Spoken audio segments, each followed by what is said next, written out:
ah, ah, ah, ah, ah, ah. Alors ce soir, mais ce soir, si vous saviez dans quel état d'excitation je me trouve, eh bien je ne sais pas si vous resteriez une seconde de plus en présence de ce que je vais vous raconter. Parce que la thématique de ce soir, eh bien, ça fait un bon moment depuis que je la connais, que j'ai toutes les cellules hilarantes, frappées d'hilarité. Hilarité, hilarité. Le thème de ce soir, c'est la solution de la dissolution et la dissolution de la solution. Et vous constatez qu'il fallait y penser. Voilà, et il y a toujours quelqu'un qui pense à ce à quoi personne d'autre ne pense, et voilà, et ce soir vous allez assister à un feu d'artifice, bien entendu. Je vous invite à partager cette vidéo, à la commenter, plus vos commentaires seront délirants, et plus ils seront hilarants, et plus ils vont avoir du succès, et puis à mettre un petit je pousse, j'aime, je partage, je suis content, voilà, et tous ces machins-là, parce que ça va aider à la diffusion de la vidéo. Donc, la solution de la dissolution de la solution, est-ce que vous pouvez comprendre à quel point, eh bien, je me trouve devant un carrefour de l'impossibilité? L'impossibilité de trouver une réponse à quelque chose d'autant délirant et alambiqué. Pourquoi la solution de la dissolution et la dissolution de la solution? En réalité, est-ce qu'il y a une différence entre les deux choses? Eh bien, mon avis est que non. Parce que, prenons, chers amis, le parcours que chacun d'entre nous accompli durant sa vie humaine. Bon, on ne va pas commencer à l'aube des temps. Prenons uniquement la naissance. Eh bien, la naissance qui paraît être une dissolution, puisque c'est l'état fœtal qui est dissous, et en même temps la solution. La solution à la dissolution, en l'occurrence, c'est la naissance. Mais la naissance, est-ce uniquement la solution de la dissolution ou est-ce que c'est la dissolution de la solution? Eh bien, la naissance, tout en étant la solution de la dissolution, est aussi la dissolution de la solution. Parce qu'à peine est-elle apparue qu'elle se transforme en quelque chose d'autre. Et la naissance, se transforme eh bien, en tout un tas d'étapes absolument impressionnantes, le babillage, l'apprentissage de cette chose invraisemblable qui est la capacité, apprendre à dormir, apprendre à se réveiller. Et vous comprenez bien que le réveil est la solution à la dissolution, puisque dès qu'on se réveille et dissout l'état de sommeil. Donc le réveil est la solution à la dissolution, mais aussi est la dissolution de la solution, puisque le réveil automatiquement va appeler le retour au sommeil. Alors, vous comprenez pourquoi certains philosophes ont fait euh, de thèse et antithèse, on va dire, le socle de leur réussite. Et en fait, chaque chose contient en même temps qu'elle-même son contraire. Et on se retrouve devant l'impermanence de la vie humaine. Ah, cette impermanence de la vie humaine, où nous conduit-elle? Vers quels univers infinis et énigmatiques nous acheminons-nous? quelle est la clé, quelle est la solution de ce mystère de la vie humaine? Eh bien, tout ça, si vous voulez, c'est ce qu'on apprend dans les écoles des mystères, dans les écoles initiatiques, et c'est la base, le fondement des méditations Merkaba Matrimandir, cette incroyable école qui nous apprend à dissoudre littéralement une après l'autre les solutions du passé pour les remplacer par celles du futur. Et donc, c'est l'art de la dissolution permanente pour passer à la permanence de la solution. Et quand nous sommes à la fois dans la permanence de la dissolution et dans la permanence de la dissolution, les deux s'unissent et nous basculons dans l'impermanence. Et l'impermanence, de quoi s'agit-il?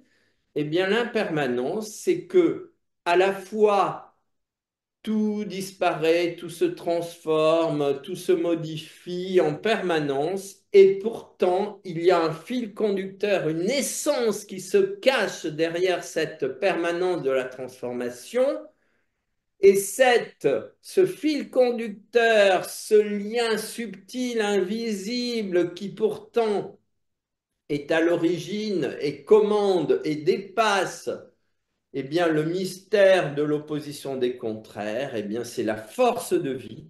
La force de vie, c'est le lien, c'est la puissance, c'est la coagulation de tous les contraires. Et en même temps, cette coagulation n'existe que grâce à la dissolution. Tout, tout ce qui existe se transforme, se modifie. Et l'être humain doit apprendre à vivre dans cette impermanence et lorsque il établit l'intégralité de l'acceptation de cette impermanence qui s'obtient uniquement par la descente dans la conscience cellulaire, c'est là que se trouve la capacité d'être dans le présent absolu qui est la solution eh bien, cette impermanence qui est l'illusion d'un temps et d'un espace extérieur, eh bien, à ce moment-là, l'être humain bascule dans un état de sérénité, d'harmonie, de paix, de joie, de découverte, et tout cela est rendu possible uniquement par l'union, par la fusion par l'intégration totale de la force de vie. Voilà. Et ça, si vous voulez, c'est un chemin merveilleux. C'est le chemin de l'union avec le tout. C'est l'union du tout avec l'unité et c'est l'union de notre conscience cellulaire, notre tout avec notre conscience unitaire, nous-mêmes. Et ça nous permet de devenir nous, la conscience fragmentaire du tout, un avec le tout, et c'est ainsi que vous comprenez que la dissolution de la solution et la solution de la dissolution, en réalité, est une seule et une même chose. Et donc, la méditation Merkaba Matrimondir, avec tous ces niveaux, un peu, permet de reconstruire les différentes étapes de la solution de la dissolution et de la dissolution de la solution.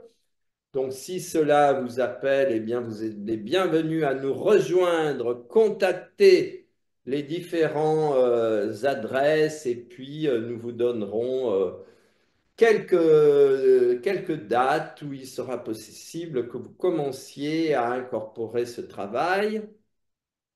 Mais en même temps, je voulais passer de l'individuel au collectif et le collectif de la dissolution, de la solution de la dissolution.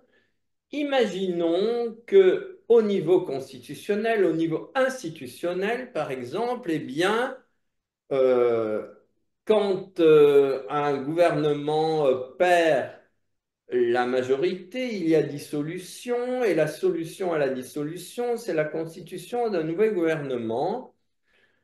Mais ça, si vous voulez, c'est le monde, encore une fois, de l'impermanence et il s'agit de savoir si on peut trouver quelque chose de plus permanent que l'impermanence qui permettrait d'aboutir à une structure institutionnelle plus solide, plus continue, plus créatrice de conscience et plus créatrice de richesse.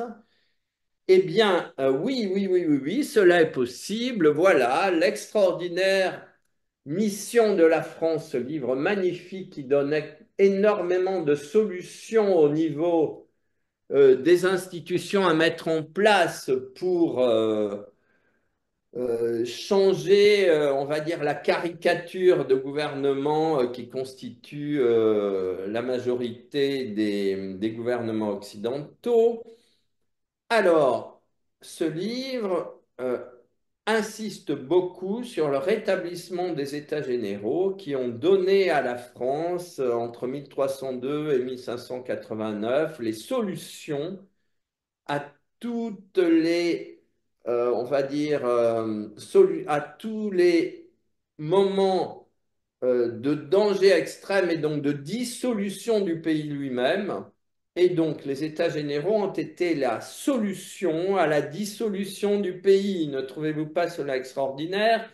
Et comme ce pays est en dissolution extrême, il serait grandement utile de mettre en avant une solution. Eh bien, pour moi, une des nombreuses solutions, mais qui en réalité est l'unique sans lesquelles toutes les autres n'offrent aucun intérêt, eh bien, c'est la restitution, le rétablissement des États généraux.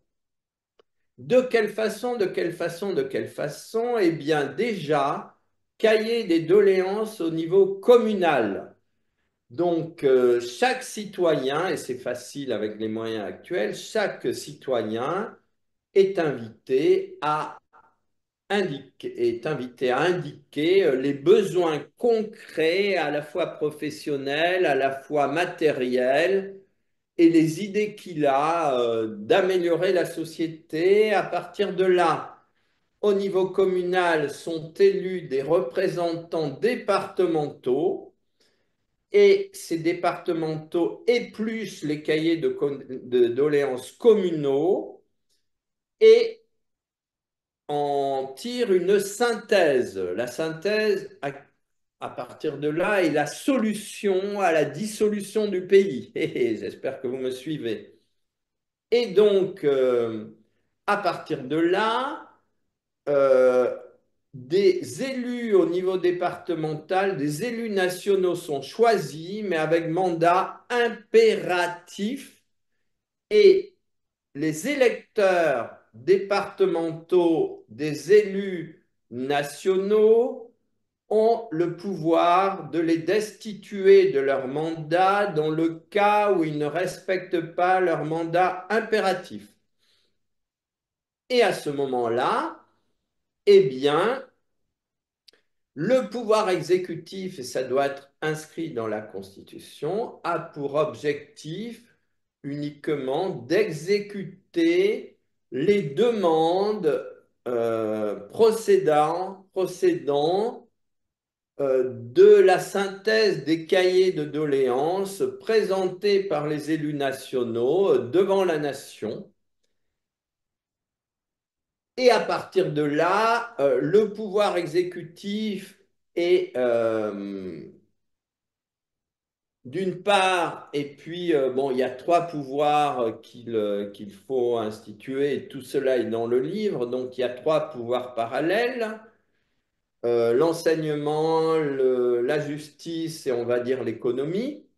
Mais donc il y a trois niveaux de cahiers de doléances avec trois niveaux d'élus et donc avec trois synthèses nationales, mais sans rentrer dans les détails qui se trouvent dans le livre. À partir de là, si vous voulez, un élément fondamental, c'est que ce sont aussi les élus nationaux des États généraux qui votent l'impôt. C'est-à-dire que chaque année, le gouvernement établit un programme budgétaire qu'il est soumis aux représentants des États généraux et que c'est ceux-ci qui acceptent ou non le projet de budget présenté par le gouvernement, ce qui permet, ce qui oblige les gouvernements à faire un projet économique et encore une fois à présenter un projet budgétaire réel. Et, euh, et si vous voulez, ça c'est extrêmement important parce que l'histoire indique que pendant les 500 ans, surtout les 300 ans où les États généraux ont été actifs, ils ont à chaque fois qu'ils se sont réunis diminué les impôts au moins de moitié. Ils ont mis fin à la gabegie impressionnante que les dirigeants n'ont aucun intérêt à éliminer puisque c'est tout dans leur poche et puis qu'en fait ils payent avec cet argent les lobbies qui vont les aider à se faire élire. Et donc, si vous voulez, il est extrêmement important d'amener la dissolution de ce qu'on croit être la solution et parce que la dissolution de la solution est aussi la solution à la dissolution. Voilà, ceci est valable au niveau individuel comme au niveau collectif et donc comme au niveau institutionnel. Et donc, encore une fois, l'extraordinaire mission de la France, encore une fois, encore une fois, encore une fois, je n'ai peut-être pas toujours l'air sérieux, et en fait, il n'y a aucun avantage et aucun intérêt à être sérieux puisque la vie est un jeu. Et si on n'est pas capable de prendre la vie comme un jeu, eh bien, on est en train de dissoudre sa vie et ce n'est pas la solution. Donc, la solution à la dissolution de sa vie est uniquement dans le fait de prendre sa vie comme un jeu, de la jouer et donc, mais pas de se la jouer, attention, il y a une différence.